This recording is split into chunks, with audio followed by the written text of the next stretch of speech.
Меня зовут Тим. Ну, я живу в Детройте, в Америке. А что ты сейчас делаешь в Петербурге? Я изучаю русский язык в России. А сколько лет? 2 года. Хорошо, спасибо. Меня зовут Рон, я из штата Мичигана, я изучаю русский язык, русскую культуру здесь, в Петербурге. А как программа называется, по которой ты здесь?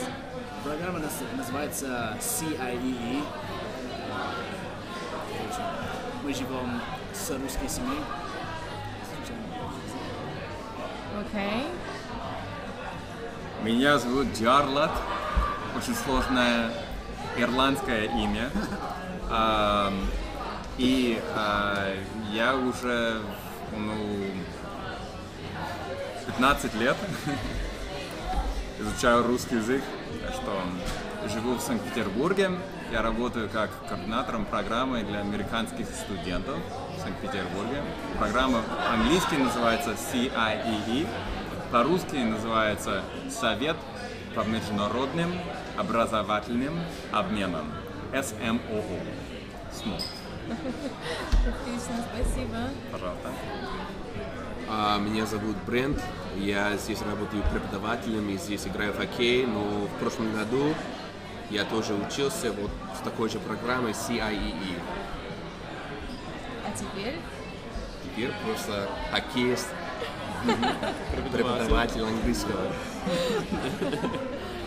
Отлично. Мы начнем explore the Russian identity. Okay. И я хочу первый вопрос задать вам. Что же это значит русская душа? То есть все говорят, что такое русская душа и какие основные особенности все-таки этой русской души? На русском, на английском? Давай на русском. Нормально. Хорошо. Только не очень быстро. Не очень быстро, да? Окей, давайте. Русская душа это очень сложно просто, потому что это вопрос о том, что русские, оказывается, они очень чувствительные люди. Они не считают, что какие-то их мнения не важны. Они всегда думают, что их мнение важное. И они хотят с тобой разговаривать на такие темы, которые в Америке, может быть, это не очень разговаривать, да? И но на самом деле русская душа очень сложно там сказать, что это такое. Это гостеприимность, я бы сказал. Особенно в Санкт-Петербурге наши хозяйки, они очень гостеприимные, да? Они хотят, чтобы наши студенты жили комфортно, хорошо, чтобы у них было там все очень вкусно, еда была очень вкусная. И, например, у меня пример, да? Я был студентом в Санкт-Петербурге на программе CIEE 10 лет назад. И мои родители, они были тоже здесь на неделю, просто они приехали ко мне как гости. И они были в гости у меня дома, у хозяйки, да. У нас был такой торжественный ужин, все вместе сидели, ели, очень вкусно было, конечно. Торжественный ужин. И мама с папой, они хотели, очень сложно там, не быстро говорить, но мама с папой, они замечали, что картинка, которая висит, очень похожа на картинку, которая у нас была у бабушки и дедушки в Ирландии. Это замечательно, как в России есть какое-то искусство, которое очень похоже на ирландское искусство. Это было в четверг. В пятницу наша хозяйка, она пригласила маму и папу туда в гости еще раз. Но не чтобы кушать, есть, чтобы пить просто. Последние там тосты все вместе, и все. Это был просто последний вечер мой. И когда они пришли туда, у мамы с папой были подарки для хозяйки, для всех там в семье, там плеер, там CD player, все, like a Discman для наших братьев, которые живут там. И были тоже подарки, готовленные от хозяйки. Хозяйка, она сняла картинку, упаковала ее и отдала им как подарок, потому что им так понравилось. Это был просто такой там невероятный момент. Сидел там, и мама с папой, они всегда там, они очень чувствительные люди. Плакали там, спасибо большое, все, обнимку, все. Вот для меня это был единственный момент, когда я могу сказать, что это русская душа. Это просто такой там пример. Классный пример. Спасибо. Но объяснить, что это такое, я не знаю. Может быть, какие-то черты, которые вы могли бы назвать, например, вот щедрость, да? Вот в данном случае это щедрость. Щедрость, да. Я объясню лучше на английском. Okay. Если Cool. можно. Sure. Если можно. Last year when I was here, I played hockey, as I said earlier, and through Jarlath, I met a guy named Denise who plays hockey in the city, and I only brought skates with me. All I wanted to do was just skate and play hockey, and I met this guy Denise, and he's like, you know, can you play hockey? And I said, yeah, it's not a big deal. I only brought skates with me. That's the only problem.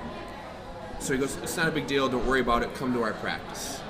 And from all my experiences on the metro, at home, Russians just stand there with such a blank look on their face as they walk through life. It's just a blank look, and I'm like, man, this is not going to be good. I'm a foreigner, I'm playing in a Russian league, this is not going to be good. Cold War, like Red Machine, Canada, everything, whatever. So I get to this practice at this old Soviet rink, and every single player on the team that I have never met, these guys had brought a different bag for me to just go through and pick their old equipment, good or bad. I could just go ahead and pick through it, and I was already a part of like their collective just because I knew their friend. Mm-hmm. And I really appreciated that. To this day, like with all the guys in this team, I'm still super close to all these guys just because of that moment there. Wouldn't people do the same in America? No, Not at all. not at all. I mean, I can build on that because in America, I only played hockey for maybe half a year, and I came to Russia and I wanted to play hockey. So I brought my hockey equipment / lacrosse equipment, same thing for me, because I had heard about Brent's story about playing hockey here and I really wanted to play. And I'm not a terribly good hockey player, and some of these guys on the Russian team are just amazing. Like to me, they're amazing. I mean, I've never played at a very high level in America, but they're amazing. And they let me play. They've taught me. I mean, I've become a much better player because of them, and their generosity astounds me. I mean, in the American hockey locker room, the guys are nice, but I don't think it would ever be like this. I mean, they know I'm bad at hockey. I know I'm bad at hockey, and they don't care. They just want me to play. They want me to have a good time, and it's been amazing for me to be here and to play with these guys. Like Brent said, Denise is just he's such a nice guy. Are you still playing? I'm still playing. I play with Brent. We're playing on the same team. I'm one. We're not the best team, but we have a lot of fun, and you know the guys on the team they're really nice guys. They're really nice guys. So can we infer from this that people that live in St. Petersburg are welcoming people? I mean, they're welcoming foreigners, or those are exceptions? The thing about it is if you meet if your Russian friend, if you go to their house and all they have is 2 pieces of sausage and a piece of bread, they will offer it to you. They will offer you all of it. I mean, without question. They will, please take all of this. And you'll be like, no, it's all you have. No, please, I would be honored if you would eat this. And I'm like, you're not going to be able to eat for a week, but no, please. That's how welcoming they are to guests in their house. I mean, that's just how they are. You can't deny it. Yeah. If you ever go to a Russian's house, you're going to be stuffed and probably drunk by the time you leave. Stuffed to the brim. Yeah, I mean, they'll offer you everything they have and more. And Even if you don't want to. Even if you don't want it. Even if you don't want it. But you have to eat it. I mean, that's just how it is. And the generosity is really astounding to, I feel like, most Americans. You just never experience it in America. You come to Russia, and on the street you see these people in the metro, and it's like, wow, how closed are they? You know, they're so zakrit, and you go into their house, and everything they have is just yours. Just the dynamic is just completely different. Yeah. Compared to America, it's hard to, you can't really express it in words. It's just, you gotta experience it. So does it make you feel uncomfortable that you are taking someone's last piece, let's say, or it makes you feel better? How do you feel about that? Definitely at first. I mean, just coming from America, that culture, coming here and they offer you, their last bread, their last sauce, or whatever they have.